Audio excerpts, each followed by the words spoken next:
Bonjour et bienvenue parmi nous dans Brise d'été. Aujourd'hui, nous allons mettre le cap sur Béjaïa pour vous présenter un couple qui pour moi, incarne une belle leçon de vie. Ce sont des chercheurs, des enseignants émérites et qui s'impliquent complètement pour la préservation de notre environnement, qui travaillent avec la petite enfance. C'est ça l'humilité et la leçon de vie dont je voulais vous parler.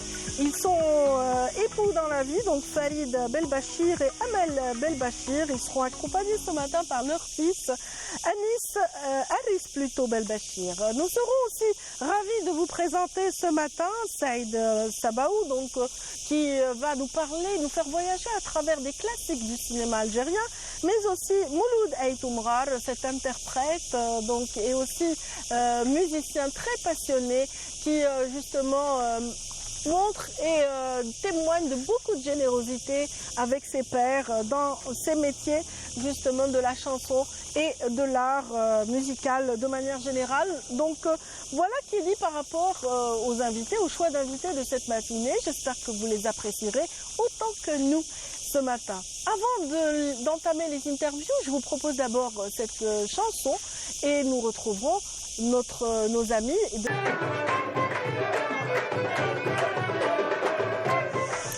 Bienvenue à nos invités premiers de cette émission Brise d'été, Farid Belbachir et puis votre épouse, donc Amel Belbachir Bazi.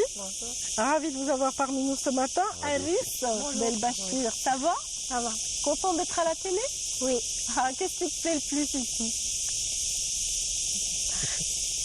Ah, il sait plus, tout. Allez, tout. Mais un peu plus les caméras et les caméramans, n'est-ce pas? En tout cas, il s'est montré très curieux et vous allez vers ces enfants très curieux, tous les deux, dans le cadre justement d'un travail associatif, puisque vous faites tous les deux partie de l'association loisirs, sport et loisirs, les joggeurs de Béjaïa. Voilà. Vous êtes installés depuis combien d'années à Béjaïa? 20 ans. 20 ans? 20 ans déjà, oui. Une vingtaine d'années, depuis 2004. Très bien. Alors c'est vrai qu'on y pratique du sport, on y pratique énormément d'activités. C'est une belle côtière magnifique. Vous aimez cette vue déjà, oui, Madame Belbachir? Oui, parce il fait bon vivre là-bas. En fait, à Béjaïa, on est tranquille.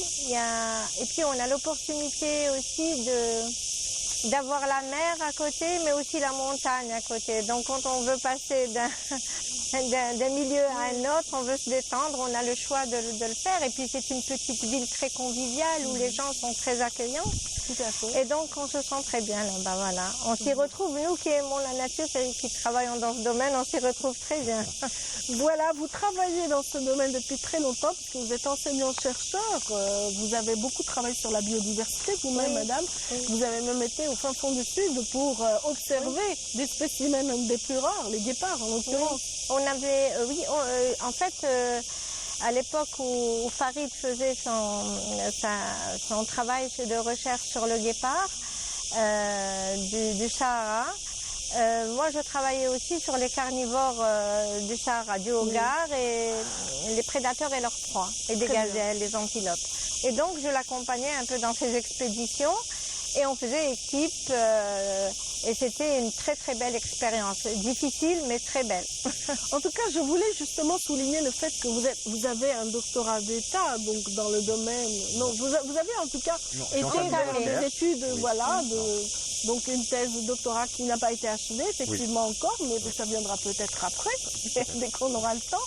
Mais vous avez en tout cas poussé vos études très loin, vous enseignez, vous êtes aussi dans un domaine de pointe, vous êtes dans la recherche scientifique. Et ce qui ne vous empêche pas aujourd'hui d'être si près des petits-enfants, de tous ces enfants très curieux de la nature, très curieux de la vie de manière générale, n'est-ce pas? Oui, en fait, nous on a mis en place, bien sûr avec notre équipe, au niveau de l'université, un master en biologie de la conservation.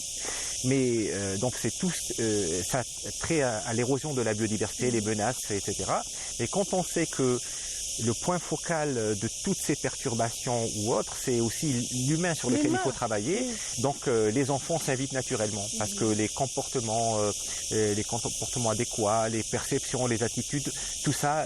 Alors si on a envie de changer ses comportements, ses attitudes et avoir une vision, c'est-à-dire comment je veux dire ça, une vision très proche de la nature, là il faut vraiment travailler avec l'enfance. Très bien. Et voilà, c'est une patte avec laquelle il faut travailler pour pouvoir ensuite respecter. Le respect de la nature s'apprend. Voilà, Ah, avec c'est un très groupe d'amis justement, vous êtes un Oui. petit noyau à avoir initié la section des petits explorateurs au sein de l'association qu'on a citée tout à l'heure, donc Les joggers Sport de et Loisirs, Béjaïa. les joggers de Béjaïa. Donc vous avez pensé à intégrer un espace pour les enfants. Voilà. Alors en fait, l'idée est partie, bon, parce que dans l'association des joggers de Béjaïa, en fait, globalement, c'est une association qui essaye de sensibiliser les gens à la pratique du sport, le citoyen à la pratique du sport. Et donc, il y avait aussi une section randonnée. Et dans la section randonnée, on s'est retrouvés comme ça entre amis. On s'est dit, mais puisqu'on fait des sorties en nature, mais pourquoi ne pas faire profiter les enfants, mais pas faire que de la randonnée, mais aussi apprendre à connaître la nature et comment prendre soin de la nature. Et donc on est parti, on s'est dit allez, les enfants, de ceux qui ont des enfants, on va essayer de prendre ça en charge. On va structurer ça. Et ensuite, bien sûr, il y a eu des externes qui ont rejoint. Simplement, c'est un groupe restreint. Disons, c'est une. Ils sont de combien à peu près Ils sont 18. 18. Ils sont 18. Ça permet justement de bien l'encadrer. Voilà. L'équipe gérer pédagogique, l'équipe pédagogique est très restreinte, mais quand on sort, il y a toujours les parents qui accompagnent des enfants. Donc déjà, ça fait du monde. Vous-même, quand vous faisiez des randonnées, vous emmeniez Alice avec vous. Ah oui. Alors, C'est un grand randonneur. Alors, C'est un grand randonneur. ta marche la plus longue, c'était combien, Alice 22. 22 quoi kilomètres. 22 22 kilomètres. kilomètres. Ah, tu les as bien sentis C'était ou où alors tu t'es Oui. senti bien à la fin? Ah Oui. si, Oui. c'était fatigant. Non, un petit peu. Un petit peu quand même. C'était à la où? fin. Dis-lui où c'était. Bâton de Roufi. Le Roufi. Ah, Il a c'est à fait une. Batman. Oui, il a fait le Roufi jusqu'à Mchounes, jusqu'à Biskra. Alors, l'histoire du En Roufi, passant par les c'est très canyons. particulier parce que le terrain était très difficile. Oui, il y avait des Très canyons. difficile, et voilà. C'est un ouais. canyon. Voilà. j'ai- Mais sinon, habituellement, on prend, quand il y a c'est-à-dire qu'on ne sait pas très pentu, parce qu'il faut aussi adapter la randonnée à l'âge de l'enfant. Alors, quand c'est plutôt des terrains qui ne sont pas très pentus, là, on l'emmène pour qu'il se fasse un peu c'est-à-dire qu'il. Non, mais depuis qu'il est petit, en fait, il avait 4 ans quand il a commencé à faire les randonnées. Il avait commencé par Aksadou. Et C'est beau, à la Béjaïa. montagne est belle. Non, mais il faut dire que Harris, depuis qu'il était bébé, Il est dans la nature. il a toujours baigné dans cette histoire de nature. Donc, il y avait le club de spéléo et sport de montagne d'Adjaïa, il était avec nous. Il y avait les joggers, il y avait l'association Alt la protection de la nature Téné. Donc, il était En tout cas, petit. je peux témoigner de son sens du détail et de sa curiosité parce qu'il a presque travaillé en régie aujourd'hui avec nous. Il adore ça. Il adore tout ce qui est manuel. Il a manipulé les boutons. Regarde-là. Alice, ça t'a plu la régie tout à l'heure? Oui. Donc tu as manipulé tu as mis ton casque, tu as écouté le son des cigales. Et il adore la musique aussi. Oui. Il adore la musique. Oui. Donc, pour la chorale qu'on a initiée aussi, sur la nature, il a été là pour... Voilà, ça nous amène à parler de l'autre aspect, parce que c'est vrai que vous leur enseignez un petit peu, mais tout ce qui, voilà, cette nature, voilà, vous essayez de les initier à la nature et à sa beauté, à sa richesse, mais aussi à la culture algérienne. Voilà. C'est important, En fait, ça. non, mais ce qui est important, c'est important de souligner, c'est qu'on fait de la littérature, on lit sur le sujet, et ensuite on met en place les outils pédagogiques. Et bien sûr, il y a l'outil, l'information qui doit être donnée. Oh, Et ben, il y en a ensuite, plein, et si voilà. vous nous avez ramené Voilà. quelques exemples. Voilà. Et ensuite, on veille à ce que, voilà, par exemple, là on a fait une sortie sur les amphibiens, par exemple, de l'Akfadou. Donc on leur a donné des fiches, on leur a appris comment les reconnaître. Et ensuite, on a eu des amphibiens dans des bocaux. On a essayé d'être le plus éthique possible. Hein. Oui, C'est-à-dire, on les a mis en contact avec les enfants qu'au moment de l'identification. très Et bien. ensuite, ils vont eux-mêmes, ils choisissent leurs critères d'identification. Et ensuite, on voit qu'il y a eu la bonne réponse. Et ensuite, on a donné le privilège aux tout petits de les relâcher en nature pour dire Ils ont que relâché voilà. donc toutes ces très grenouilles. beaucoup Alors, d'émotions. est-ce que tu as eu peur de la grenouille? Non. Que tu... Non, tu n'as pas eu. Tu l'as eu entre les mains? Non. Non, pourquoi? T'as tes cœurs. Ça glisse, c'est gluant. Mais en fait, est-ce que tu sais faire la différence entre une grenouille et un crapaud aujourd'hui? Ah, c'est quoi la différence? Allez, montrez-lui les deux photos comme ça, Alors. les deux images vont peut-être lui rappeler la réponse. Et ben voilà. Oui. Alors, où est le crapaud, où est la grenouille? La grenouille et le crapaud. Voilà, c'est ça. ben voilà, Et parce donc qu'il a des c'est- pustules. Parce qu'il a des pustules et Voilà. lui, il n'en a pas. Absolument, Voilà. bravo. Voilà, c'est tout à fait ça. En tout cas, ils ont été au contact aussi des oiseaux cette année. Vous leur avez permis Oui. aussi de participer à un atelier de fabrication de Nichoirs. nichoirs. Voilà, Voilà. tout à fait. C'était important. Donc eux, ils ont assemblé les nichoirs. Et là, donc là, on a fait vraiment une sortie. Il y a donc c'était le mois de mai, mois de juin plutôt. Et là, on est parti en Akfadou. Bien sûr, on a été accompagné par la conservation des forêts, le parc naturel de Gouraya, nos amis club de spéléologie qui sont montés qui ont grimpé pour fixer les nichoirs. Mais en même temps, on a parlé de l'importance de ces oiseaux-là, cavicoles. Alors, ce sont des oiseaux qui sont cavicoles ou semi-cavicoles, soit ceux qui creusent des trous ou ceux qui nichent dans les trous. Oui. Et on a parlé de leur importance dans la forêt parce qu'ils ce sont des espèces clés. Ils fournissent, par exemple, comme les pics, par exemple, ils creusent des trous et qui permet à d'autres espèces d'oiseaux d'y nicher. Oui. C'est très important. Mais quand on leur donne cette information-là, quand on met ces outils pédagogiques, on met en place ce qu'on appelle des jeux de consolidation des connaissances. Très bien. Par exemple, là, une fois qu'on a donné Une fois que la l'information, balade a été faite, voilà. l'information La transmise. connaissance on a mis etc. toutes ces fiches-là. D'ailleurs, je remercie beaucoup les amis photographes algériens naturalistes qui nous ont permis d'utiliser ces photos-là Oui, parce que pour, ce sont aussi les des- apprentissages. Voilà. Et des- c'est une façon de leur rendre Des hommage parce qu'ils font un travail photographies exceptionnel. algériennes, oui. Voilà. Et donc on met ça et on fait ce qu'on appelle des questions et à eux de voir comment ils arrivent. Est-ce qu'ils arrivent à travers les indices qu'on leur donne de savoir est-ce que c'est telle ou telle espèce d'oiseau, et ben ça donne une bonne ambiance dynamique de. Et parfois, Il y a de la compétition. Ah oui, il y a oui, de la oui. compétition et puis même Mais on le rappelle. Voilà. dans beaucoup de jeux, on fait aussi intervenir les parents et ils jouent avec eux, donc on finit avec une très bonne ambiance entre un échange entre les enfants, les parents, les encadreurs et ça c'est très bien. Alors il y a une chose. Voilà, en 2 ans, en tout cas, il y a eu énormément de réalisations au sein de cette section, qui a aussi l'aspect ludique qui accompagne l'aspect pédagogique. Et ça permet aux parents aussi de passer de bons moments avec leurs enfants. Absolument, en été. absolument. D'ailleurs, C'est ils sont très, extraordinaire. très heureux à chaque fois qu'on leur annonce qu'il y a une sortie avec les enfants. Ils sont très, très favorables et très contents. Mais de toute façon, on a aussi la chance d'avoir, dans cette association, en fait, on a eu la chance, Farid a eu cette charmante idée de mettre en place les petits explorateurs. Mais en fait, ces enfants explorent un peu de tout. Oui. On n'a pas la prétention de leur apprendre tout, Non. mais de leur apprendre des petites choses de la goûter. vie utiles. Goûter ici Et puis là. goûter, ils explorent en fait un peu de tout. Alors quand ils font on est dans le culturel, ils sont dans la musique. À Ramadan, on a eu le conservatoire donc, de Béjaïa qui nous a accueillis pour, Arif, tu te rappelles, la découverte des instruments de musique. Oui. La Hein musique andalouse. Ouais. Alors, il y Qu'est-ce a que tu as eu- retenu de cette virée? On a fait la flûte, Ah, tu as joué de la flûte? Oui. Et tu as touché à quel instrument? la aussi? mandoline, La mandoline. le piano, D'accord. le ukulélé. Et- Ça, c'est ça. Ah ouais, il y avait un ukulélé. Mais il y a d'autres choses à la musique andalouse. Hein, le Le- luth, le oud. Oui, voilà. Il y a aussi le oud aussi. Voilà. Donc, Très bien. voilà. Et est-ce qu'il ne vous a pas harcelé par la suite? Il ne veut pas intégrer une association depuis? La musique, il ne fait que ça, de toute façon. il aime. Beaucoup ça. Et à l'école aussi, ils font un peu de musique, donc c'est bien. Je pense qu'il va faire un petit peu ce chemin-là parce qu'il aime bien aussi. Et vous leur avez permis aussi de joindre l'utile à l'agréable Voilà. en leur apprenant des chansons qui ont un sens, avec Oui. des thématiques liées toujours à l'environnement À et la à la nature. nature. n'est-ce Alors pas bon, c'est vrai qu'on a commencé par... C'était la première activité, c'était une chorale, une ode à la nature, et qui chante à chaque fois qu'ils sortent en nature.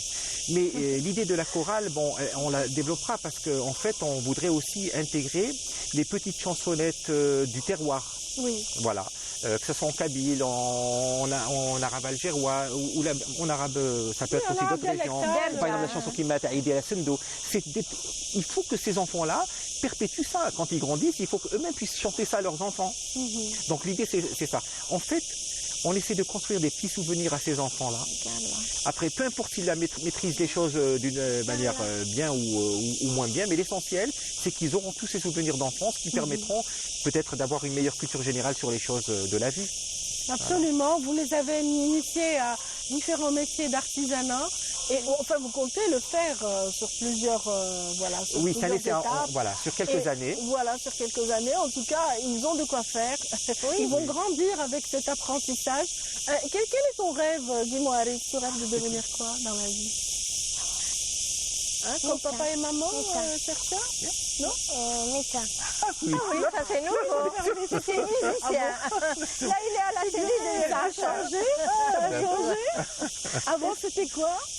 T'as Avant, toujours voulu c'était être musicien. Ah ben c'est bien, je te voilà. souhaite de C'est devenir. étonnant. Tu sais qu'il faut travailler bien dur à l'école pour devenir Un médecin. médecin, oui. Ouais. Tu le sais. En tout cas, bon courage. Merci. Ah bah, tu me fais un sourire avant de partir. Moi, je te laisserai pas partir avec cette sourire.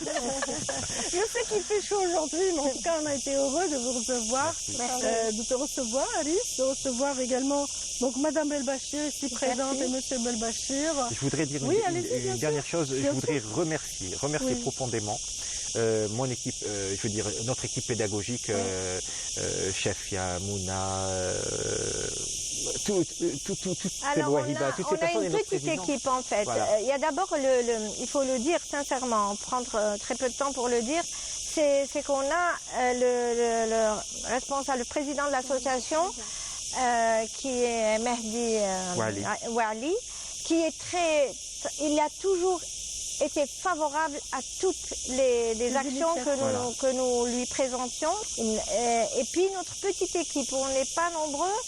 Donc on a une bonne photographe qui est Mouna Nasruddin, on a Waïva Saadou, Hossein Zaidi, Chefia Boukhzan, et puis nous deux, et Asil Hamad, qui ont formé un tout petit groupe.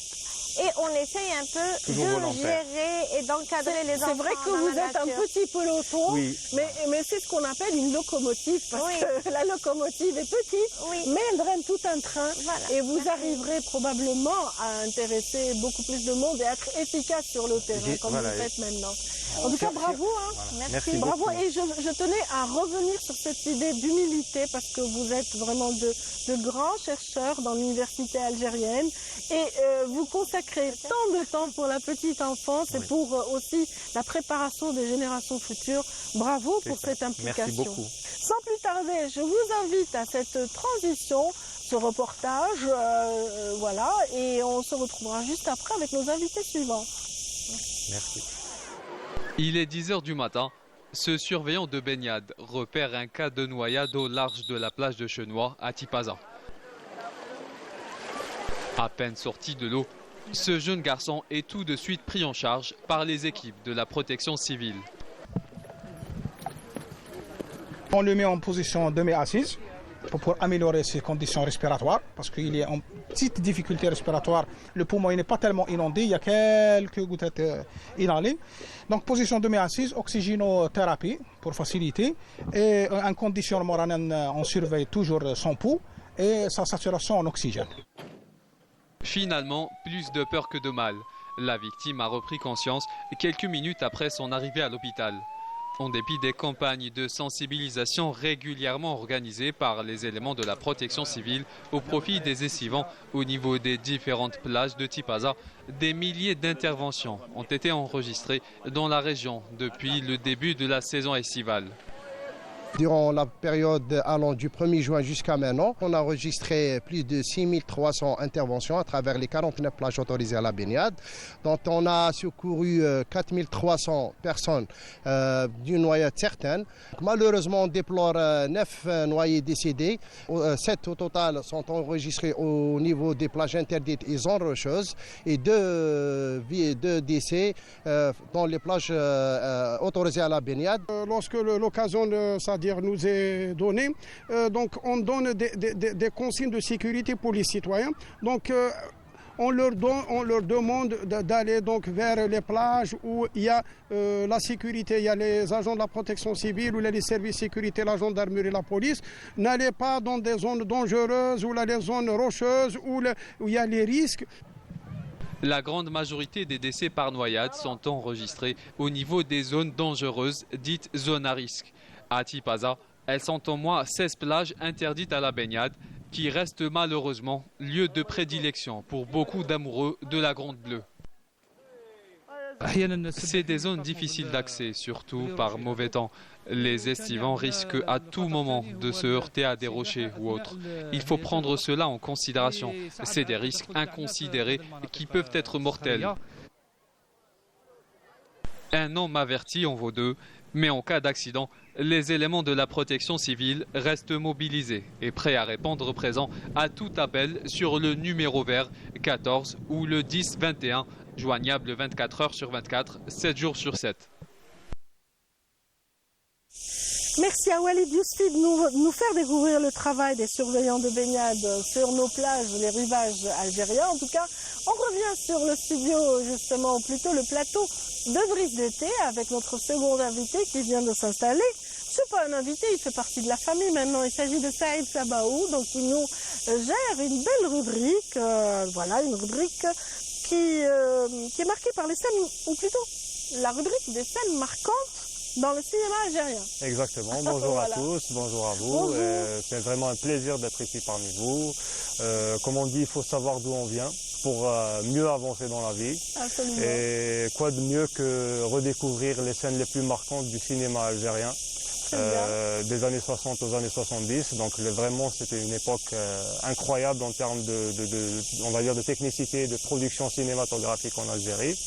Les scénarios aussi étaient exactement, extraordinaires et des dialogues et des bouts de dialogue qui nous ont marqués à vie. Exactement, donc franchement l'été, pourquoi pas redécouvrir ces scènes marquantes et s'envoler un petit peu dans cette époque incroyable. C'est une envolée nostalgique cinématographique avec vous, Saïd Sabaou, aujourd'hui. Donc on va commencer par quoi?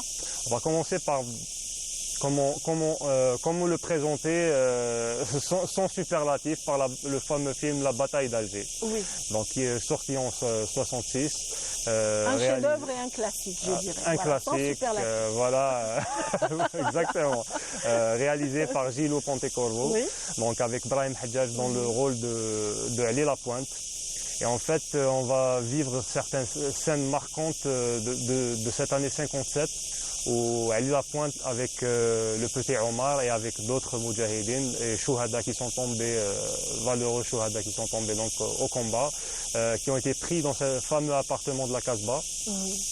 Et on va découvrir comment Ali Lapointe, à travers une rétrospective, alors qu'ils sont pris en otage, alors qu'ils sont en train de résister dans cet appartement et qu'il y a l'armée française juste au pas de cet appartement, on va découvrir comment Ali Lapointe est en fait passé de délinquant à héros, donc d'anti-héros à héros. Très bien. Et ce qui est marquant dans ce film vraiment, c'est qu'à travers cette rétrospective, nous allons vivre beaucoup de moments, on va dire, très importants de notre guerre de révolution. La fameuse interview de l'Arbi Ben Mehdi, Allah yarahmou, pour ne citer que lui, où il livre, mais alors un discours face aux journalistes. On a une personne qui va être exécutée, qui connaît son destin finalement, qui a été arrêtée malencontreusement et qui connaît son destin, qui sait où il va et il fait preuve de panache, d'anticonformisme, de tout ce qui peut être beau, on va dire, de courageux, etc. dans l'être humain. Et ce film est vraiment à découvrir pour les jeunes générations. Très bien, on va peut-être voir un extrait, celui que vous avez choisi ce matin. Exactement. Et on revient juste après. dans ce chef-d'œuvre cinématographique, chaque scène a son poids. Oui. Celle que vous avez sélectionnée a autant de poids que celle qu'on a citée juste avant. Exactement, parce que déjà cinématographiquement parlant, donc techniquement, elle est vraiment soignée pour l'époque. Donc on est dans une époque où le cinéma est encore à titre artisanal. On a des prises de vue incroyables de la cellule. Donc nous parlons bien de la scène de l'exécution d'Ahmed Zabana, donc dans la fameuse prison Barberos, si je me souviens bien. Nous avons des chants, enfin des cris d'Allahu Akbar qui accompagnent notre Moudjahed qui va être exécuté, effectivement, qui va être le premier guillotiné dans cette guerre d'Algérie. Et ce qui est marquant dans cette scène finalement, c'est ce courage encore une fois d'Ahmed Zabana, interprété magnifiquement par l'acteur qui a joué le rôle. Nous avons une sorte de progression vers cette fameuse scène finale. Et tout est vu à travers les yeux d'Ali Lapointe. C'est-à-dire que Ahmed Zabana est, on va dire, tenu par les deux gardes qui vont l'emmener où il va être exécuté. Et vous avez des prises de vue sur les différentes cellules, donc les différents regards des autres moudjahidines. La réaction de tous les condamnés à mort qui sont voilà, autour. peut-être vont connaître le même sort, peut-être pas, etc. Mais ce moment est retransmis de façon incroyable. C'est-à-dire que ce soit la musique, les prises de vue, les angles de caméra, tout est fait pour nous plonger, pour nous immerger dans cette scène qui est incroyable. Et la scène se finit et se clôture justement à travers les yeux d'Ali Lapointe qui est terrifié par le guillotiné. La tombée justement, par cette fameuse scène. Et franchement, toutes les scènes de la bataille d'Alger ont la même intensité et racontent, on va dire, la même dose d'émotion. C'est-à-dire nous apporte vraiment une émotion incroyable, que ce soit en termes de tristesse. Et c'est un film donc qui est entré dans les annales, qui est devenu maintenant objet d'études à travers les universités américaines et européennes. Et exactement, je vais vous raconter une anecdote, c'est finalement Leonardo DiCaprio. Grand acteur américain qu'on ne va pas présenter, que tout le monde connaît, justement, qui a cité le film. C'est l'un des films qu'il a vu justement pour l'inspirer dans ses rôles. C'est-à-dire que même l'interprétation des acteurs, que ce soit Brahim Hadjadj par exemple, Leonardo DiCaprio, il en a parlé durant une interview et il a dit carrément, il a cité Le Parrain de Francis Ford Coppola qui est un classique du cinéma et il a cité à côté La Bataille d'Alger. Donc c'est pour vous dire l'ampleur et la portée de ce film que nous, finalement, jeunes générations, devons également connaître et nous devons nous en inspirer. Et franchement, c'est un film mythique à redécouvrir pendant l'été, pourquoi pas en famille. Pourquoi pas revoir, effectivement, c'est une bonne occasion, on a le temps l'été. Après la bataille d'Alger, on reste toujours dans la même époque, l'époque justement de ces héros, l'époque de ceux qui nous ont permis de recouvrir notre dignité. Oui. Et à travers Hassan Tero cette fois-ci. Exactement. Donc là, on va partir sur un cadre un petit peu plus humoristique, mais tout aussi lourd de sens, on va dire en termes de contexte déjà, parce que ça raconte également l'époque de la révolution algérienne. On a un personnage qui construit toute sa vie en fait sur le fait d'éviter les problèmes et d'éviter de rentrer on va dire en résistance contre l'armée française à l'époque. Et finalement, tout se construit autour de lui. Donc c'est ça, réalisé d'ailleurs par la révolution le rattrape quand même. Voilà, c'est ça, c'est un peu la révolution. À travers son épouse, à travers sa famille. Exactement. Donc Hassan Tero, avec dans le rôle principal donc le regretté acteur Rouiched, une sommité, vraiment des mimiques, des expressions incroyables. On voit la formation théâtrale. On voit vraiment un jeu d'acteur mais vraiment incroyable, accompagné de Keltoum donc qui lui donne la réplique, donc son épouse, qui est plus révolutionnaire que lui et qui est déjà dans le travail révolutionnaire. On est dans les moudjahidines, on est etc. quand même dans les premières années de l'indépendance et c'est vrai que c'est encore frais dans le souvenir de tout le peuple algérien, cette guerre qui a été très difficile, tragique. Et justement. Et pourtant ils arrivent à en parler différemment dans ce film qui devient par la suite un classique du cinéma algérien. l'humour Oui. de bout en bout, un dialogue parfait, Oui. parfaitement amené. Et Exactement, et des justement enchaînements le génie de l'Akhdar Hamina Oui. justement a été justement on va dire de puiser dans cet esprit nationaliste, dans cet esprit de révolution algérienne, et d'en faire finalement un Charlie Chaplin pratiquement, à travers un acteur, on va dire, qui était incroyable et qu'il a toujours été, qui est une école de comédie jusqu'à Oui. maintenant. Hein, donc. Il y a une réplique culte, en tout cas dans ce film, qu'on Voilà. a gardé longtemps, hein, de Ouais, génération ouais, en génération. C'est Zakia, Rajlik Moujahid, il ne l'était pas, il a trouvé des armes chez lui. Exactement, mais on va dire que le génie du réalisateur et du scénariste et même des acteurs qui sont en place, donc Rouiched ou Kultoum qui lui donne la réplique, c'est vraiment cette succession on va dire, de déduction par Rouiched, donc par le personnage de Rouiched, donc Hassan, qui va petit à petit se rendre compte qu'en fait, tout ce qu'il a évité durant toute sa vie a été construit dans son dos.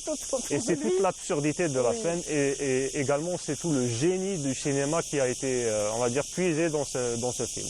Et c'est une révolution portée par le peuple.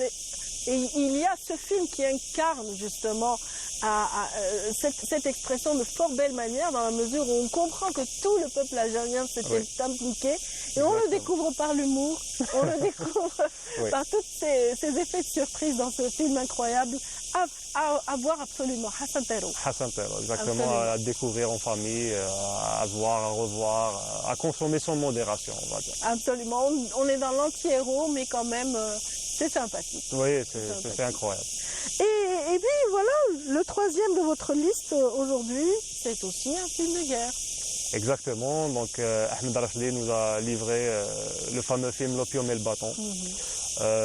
Film lourd de sens, des angles de vue incroyables, des plans caméra aériens, des prises de vue, on va dire des prises de risque, même jusqu'à dire des prises de risque en termes de plans de caméra incroyables. Donc techniquement, c'est un film également de haut niveau et de haut vol que nous a livré Ahmed Rachdi, avec des acteurs comme Sidi Ali Kouyarat, comme Rouiched également. Hassan El-Hassani également. Exactement, voilà. Donc des acteurs. Et Marie-José Nat dans le rôle. Et Marie-José Nat exactement dans le rôle de Farroja. Donc qui est la sœur de Ali, interprétée par Sidi Ali Kouyarat. Et je me suis concentré justement sur cette scène finale, qui est, on va dire, un équivalent de, si vous voulez, de l'une des symphonies de Beethoven. Parce que orchestralement, elle est orchestrée d'une manière vraiment incroyable. Que ce soit la musique qui monte en puissance, que ce soit les différentes prises de vue, les interprétations des acteurs sont vraiment à signaler également, parce que Sidi Ali Kouyarat est excellent dans son rôle. Ce fameux personnage qui tient tête à la force d'occupation et qui est juste dans le panache et dans un cynisme mais incroyable.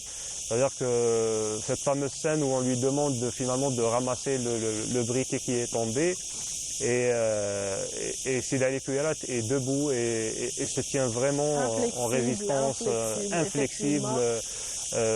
On a vraiment ce qu'on appelle l'actor studio, c'est-à-dire c'est l'école d'où est sorti par exemple Al Pacino ou Robert De Niro, où l'acteur vraiment prend le personnage à bras-le-corps et s'approprie le personnage et vit le personnage, mange comme le personnage, parle comme le personnage avant et après les tournages. On dit que Sidi Ali Kouyarat a été marqué justement par cette interprétation très longtemps. Exactement. Et on le voit dans le film. Il s'est senti dans la peau de l'héros. Exactement, mais on le voit dans le film. Oui. On voit une présence, une aura. Il porte le film carrément à travers ce personnage. Il y a la phrase qui souligne son héroïsme et justement cette grandeur, c'est celle qui est prononcée aussi par Marie-José Nat qui lui dit Ali Moutouaqf. Ali Moutouaqf. Et jusqu'à nos jours, on utilise cette expression. D'ailleurs, mon fils s'appelle Mohamed Ali et je lui dis souvent avant de lui mettre une tape, Ali Moutouaqf, juste pour l'humour. Ça vient, mais voilà. reçois la baffe. Je punis, mais dans l'humour. Voilà. Ah, voilà, mais il faudra pas lui donner beaucoup de bœuf quand même. Non, je plaisante, Allez, bien sûr. doucement. Juste ce qu'il faut, Juste à l'algérienne. Oh là là. Voilà. On sent bien là le créateur de cette bande dessinée qui est devenue une bande dessinée culte, c'est Houma Fighter. C'est bien sûr Saïd Sabaoui ici présent, créateur d'un personnage incroyable qui donne des baffes lui. Oui, c'est gentil, c'est Qui se gentil. bagarre beaucoup dans la rue. En tout cas, vous êtes loin de tout ça, on le sait. Oui. Saïd, donc la liste n'est pas bouclée. Vous Oui. terminez différemment parce on sort un petit peu de cette époque difficile de la guerre d'Algérie, cette époque qui a marqué en tout cas tout le peuple algérien Oui. et qui en fait aussi la gloire de notre pays. Et vous nous emmenez sur Les vacances de l'inspecteur Tahar. un incontournable. Comment ne pas citer les vacances de Incontournable. l'inspecteur Tahar? Alors on a parlé de réalisation avec la bataille d'Alger, on a parlé du timbre théâtral de Rouiched dans Hassan Tero, on a parlé de l'aura de Sidi Ali Kouirat. Comment ne pas citer ce duo magique qui est Hadj Abdelrahman et son apprenti. Donc vraiment les vacances de l'inspecteur Tahar, c'est fou rire sur fou rire. Donc c'est réalisé par Moussa Haddad. Oui. C'est un film... Allah yarhamhum, parce qu'ils sont décédés Allah tous les yarhamhum, trois. malheureusement, ils nous ont tous Oui. quittés. Donc c'est un Et film... il y avait aussi l'assistant réalisateur, le Haj Rahim, Exactement. qui a beaucoup contribué à la réussite de ce film. C'est des pointures et c'est des Ouais. passionnés qui ont vraiment donné leur vie pour cet art. On voit le respect par rapport à cet art, on voit la passion, mais on voit également la culture. Et ce désir finalement de calquer et d'ancrer, disons, les classiques américains qu'ils regardaient eux à l'époque, et de les imprégner de la culture algérienne et de ce que j'appelle l'algérianité. C'est ce que j'essaie de faire à mon petit niveau, on va dire, dans la bande dessinée. Dans la bande dessinée aussi, il y a c'est le pour ça, hein. langage algérien qui a été intégré petit à petit C'est ça. par voilà, vous et un nombre de dessinateurs. Oui. Voilà. Eh ben, c'est ces gens-là qui nous ont Oui. inspirés, hein. C'est eux qui nous ont ouvert la voie, c'est eux qui nous ont montré comment être fiers de nos valeurs algériennes et montrer ce qu'est l'Algérien dans toute sa splendeur, on va dire. Quelle est la scène qui vous a le plus marqué donc, dans ce film? Alors, par rapport à... Il y en a beaucoup. C'est une mais- épopée incroyable de cet Il y en a inspecteur. tellement, c'est vraiment un road trip, ce qu'on appelle un road trip. Donc c'est un film qui suit le parcours d'un personnage ou de plusieurs personnages Plusieurs au fois. volant d'une voiture et Voilà. qui vont traverser plusieurs péripéties. Mais la scène qui m'a le plus marqué, c'est vraiment celle de Ali Mataraki, donc le fameux vendeur de glace, qui Qui léchait chaque glace qu'il vendait à ses clients. Et la façon avec laquelle il est repris par l'inspecteur Tahar, donc interprété par Hadj Abdelrahman, Allah Il yarhamou, remet à sa place. est vraiment incroyable. Mais c'est fou rire, c'est chaque seconde un fou rire. Moi, mon plus gros fou rire, c'était au moment de l'arrestation. La voiture qui avait beaucoup de problèmes et l'apprenti Ah ben c'est... qui était content justement au début, mais qui finit par payer une facture très lourde Très lourd de skin à chaque grâce fois. à son ouais. acolyte. Et c'est ça, c'est en fait la magie de ce duo, c'est ça, c'est qu'en fait on a un personnage finalement qui est un petit peu belliqueux, qui est un petit peu de mauvaise foi. On a son assistant qui est plus talentueux que lui sur pas mal de choses, mais qui finit toujours par prendre l'eau à chaque fois et qui finit par payer pour les erreurs de l'un des personnages. Et c'est un duo qui nous a marqué à travers tous les films d'ailleurs, pas que les vacances de l'inspecteur Tahar. عمي ميمونة اهلا اروح عاون تحكك اروح هيا كفس كفس او شوف حلبيلو اللي فيه الكاسكروت ها الي زم فمك انت توجور تحب تزخر روحك او تنعر سبك صورة الطاهر مستكلف في لي زافيرات نتاع كتيلات ولي زافيرات نتاع الشركات ولي زافيرات نتاع لي مينور نتاع البور نتاع الطاكسيات نتاع الفوربيات نتاع الكريم ايكونوميك لا ما درت والو او تي السور نتا وما درت والو اوبن الدور بليز ليش راك تقول له انت هاني نقول له باللي حل لنا الباب يا انسبكتور او تبنى الزاب الزباط صنا او تبنى الزاب تيني زلاميت كاسكيسي تاني زلاميت عندي الزلاميت ما هو ما نمتش واللي صوص هنا او زان عم بالي كاين الطريق سي بلا بين تعيط سي محمد يا البنكيس سي محمد واش كاين واش تحب اعطينا شويه نتاع ليسانس يرحم والديك. الكوميسير التليفون وزنت تخلصوا وتا عندك خبره وتا انا راني مزلوط. هيا تفكرنا على خير سيد الكوميسير. Vraiment un film à découvrir, à redécouvrir, encore une fois à regarder. En plus c'est l'été, donc c'est le thème, le contexte. Absolument, on peut regarder ça en famille, une soirée où on a peut-être évité la chaleur ou l'humidité. Et si on est vraiment au frais chez soi, on peut toujours faire un petit voyage à travers les créations cinématographiques algériennes. Merci beaucoup Saïd.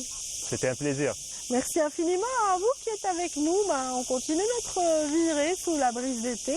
Dans cette suite, nous aurons le plaisir de vous faire découvrir un groupe justement qui a marqué plusieurs générations. Il s'agit de Djmaoui Africa. 20 ans d'existence pour les Djmaoui Africa. C'était sur la scène d'Ibn Khaldoun. Ça a été marqué avec un public extraordinaire. Et Samia Bouarour y était. En voici le compte rendu. Djmaoui Africa a fêté ses 20 ans d'existence. Les fans étaient nombreux à venir applaudir leurs artistes préférés. Et c'est à la salle Ibn Khaldoun que le groupe s'est mis en vedette avec un hommage à la Palestine au tout début de la soirée.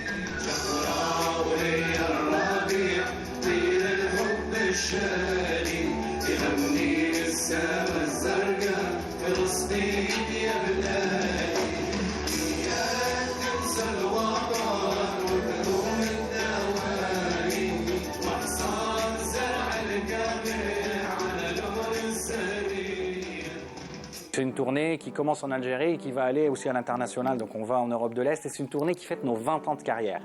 Donc on a un petit peu inscrit cette tournée pour célébrer ces 20 ans de carrière. Parce que c'est ce qu'on préfère le plus, c'est d'être avec notre public et de célébrer ça avec le public qui nous a vu naître. Et d'ailleurs, la salle Ibn Khaldoun nous a vu naître parce qu'un des premiers concerts qu'on a fait, c'était à cette même salle Ibn Khaldoun. Et pour la petite histoire, en 2014, on avait fait le concert des 10 ans ici à la même salle. C'était le 31 décembre 2014, c'était un jour de réveillon. Donc voilà, c'est un petit peu la thématique de cette tournée. Le public était gratifié entre la musique classique au métal, en transitant par le reggae et le charbi, à l'andalou, en passant par le gnawi, dans un décor multicolore. Le groupe a entamé la soirée avec Mchi, tube de leur dernier album, qui voyagera au-delà des frontières.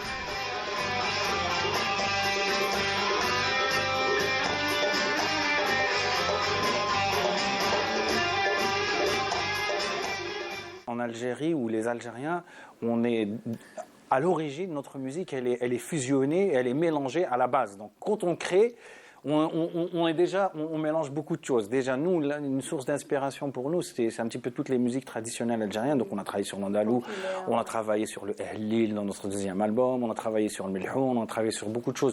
Donc nous, on s'inspire vraiment déjà de nous-mêmes parce qu'on est 8 musiciens ou 9 musiciens. Aujourd'hui, on sera 8 sur scène, mais on est 9 et chacun vient d'un milieu différent, vient d'une influence différente. Donc on essaye de laisser tout le monde s'exprimer dans le cadre d'un groupe.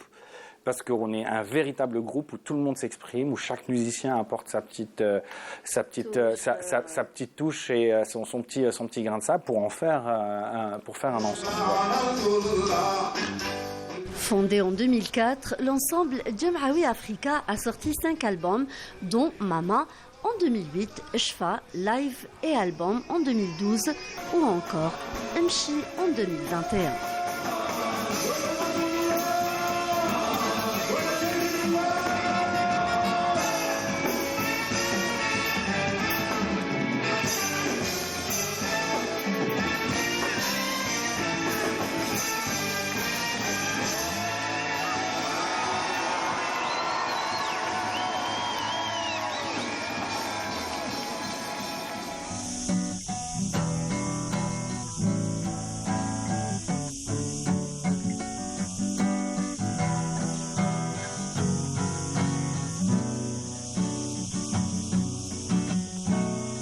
بقات البسمة في قلبي والأخ يفرح يعالجني ومزاين حتى دمعة العين طول الليل هما ساهرين ولا حبيب ولا قلب حنين ما تكلمني يا سامعين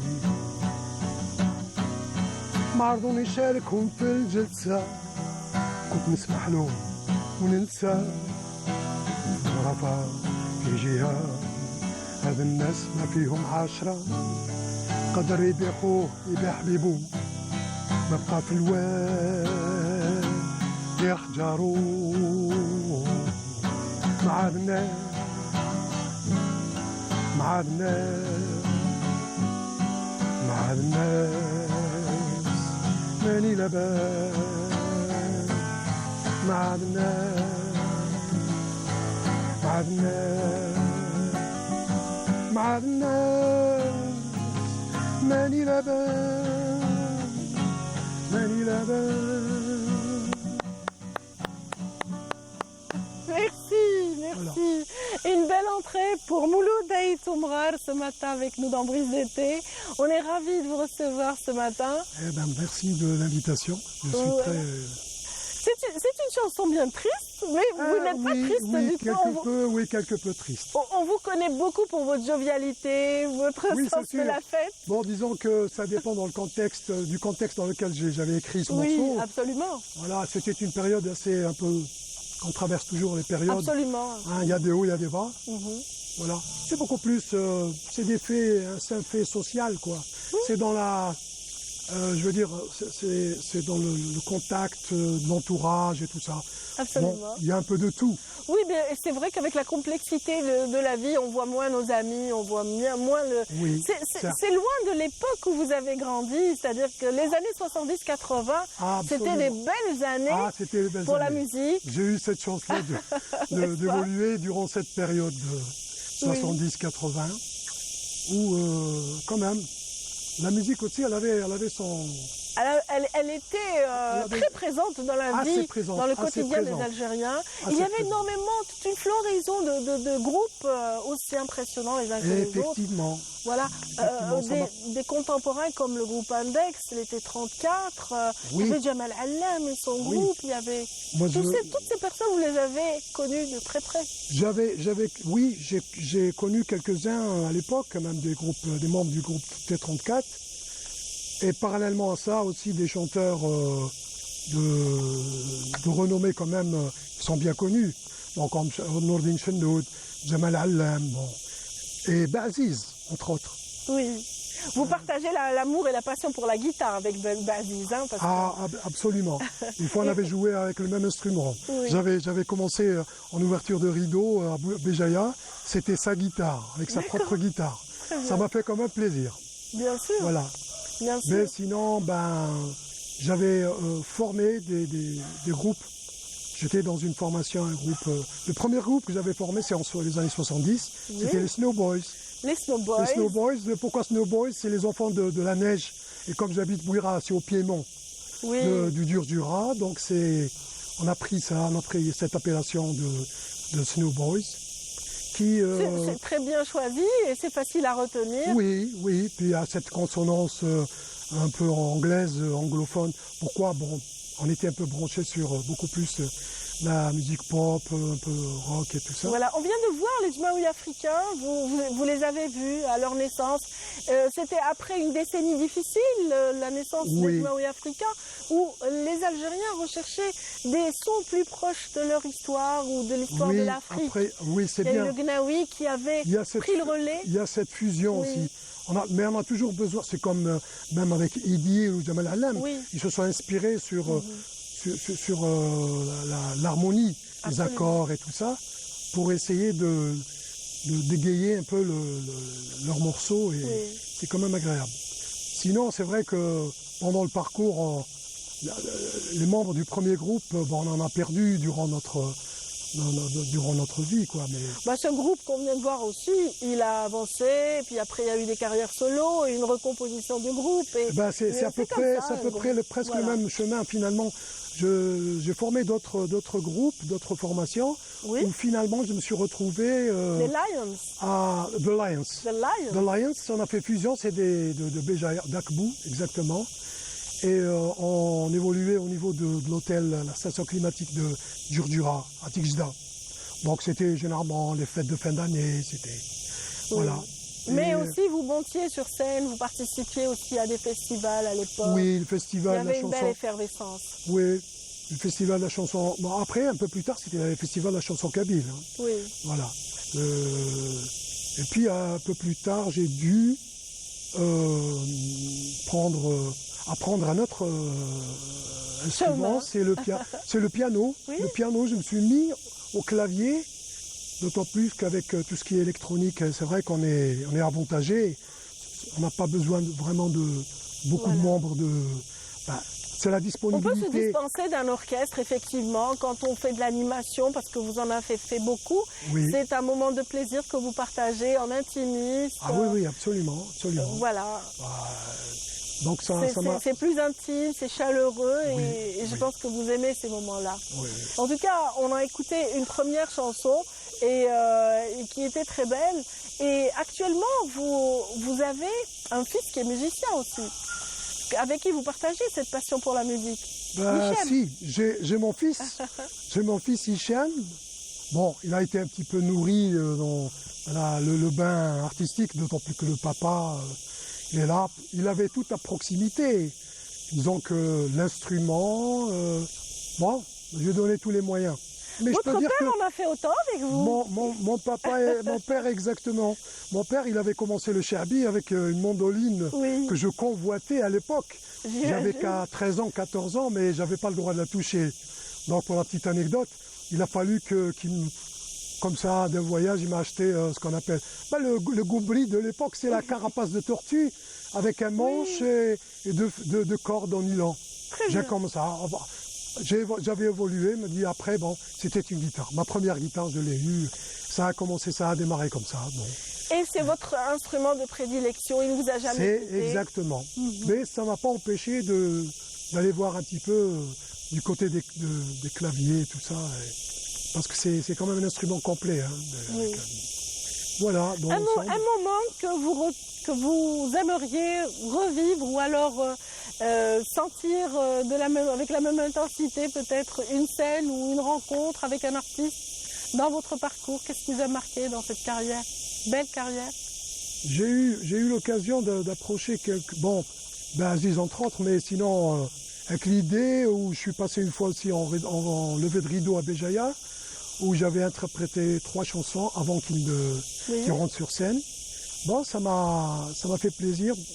Et je fais pas trop souvent de scène, mais c'est beaucoup plus en animation, dans des circonstances un petit peu...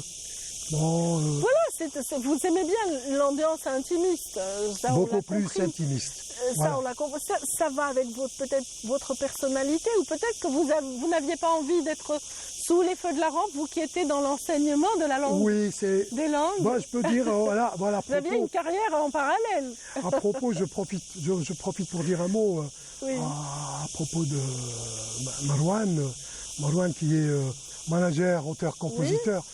Bon, et qui est toujours qui a le flair de reconnaître, de détecter un petit peu les nouvelles graines de stars, si vous voulez. Oui, absolument. Et du coup, il m'a permis de reprendre mon bâton de pèlerin. Excellent. Et voilà, et continuer avec cette... Bon, j'en fais... Marwan qui a aussi initié une très jeune chanteuse. Effectivement. Jasmine, qu'on a reçue aussi dans Brise d'été. Effectivement, et qui a été accompagnée par mon fils Hichem. Voilà, on avait rencontré justement Hichem, et je m'en souviens, on a gardé un bon souvenir de cette rencontre. C'est formidable, j'ai eu l'occasion de voir...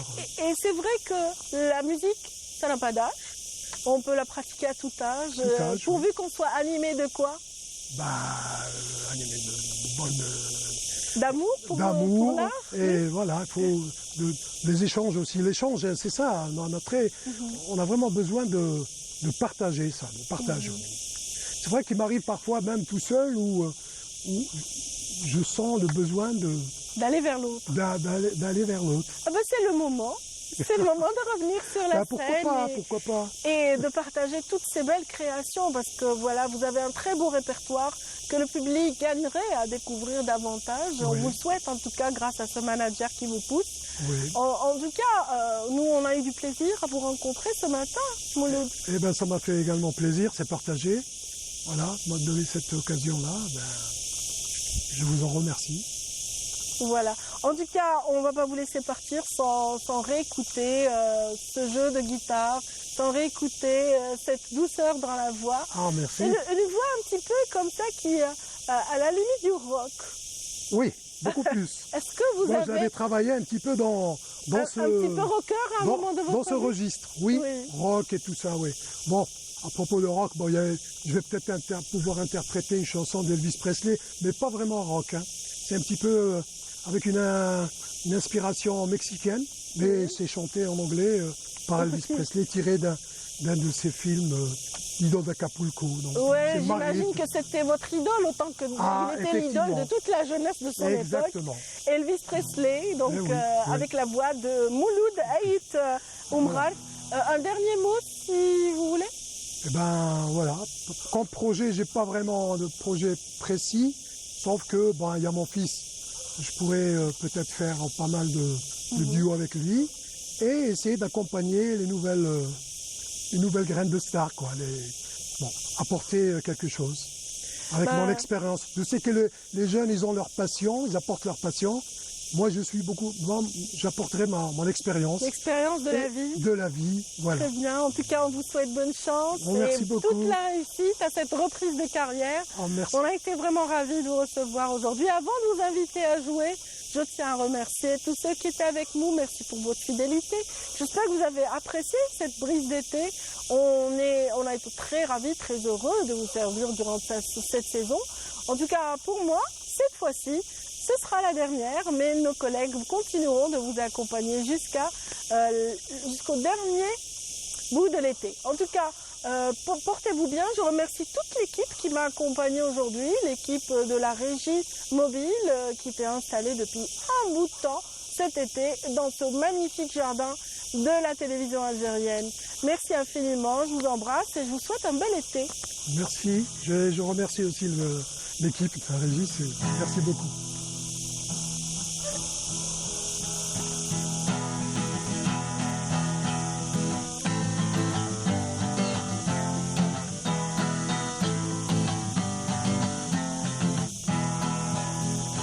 Who makes my heart beat like thunder? Who makes my temperature rise? Who makes me tremble with wonderful rapture? With one burning glance from her eyes. Margarita,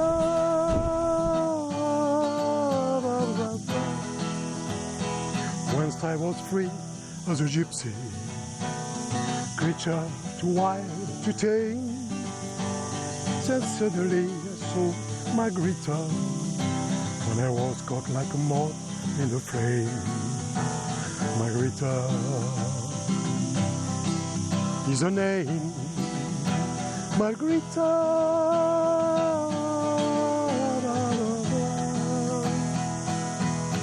Her lips have made me her prisoner, a slave to every command.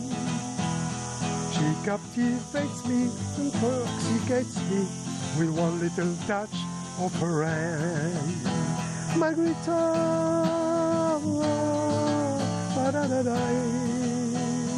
ooh, sweet Margarita.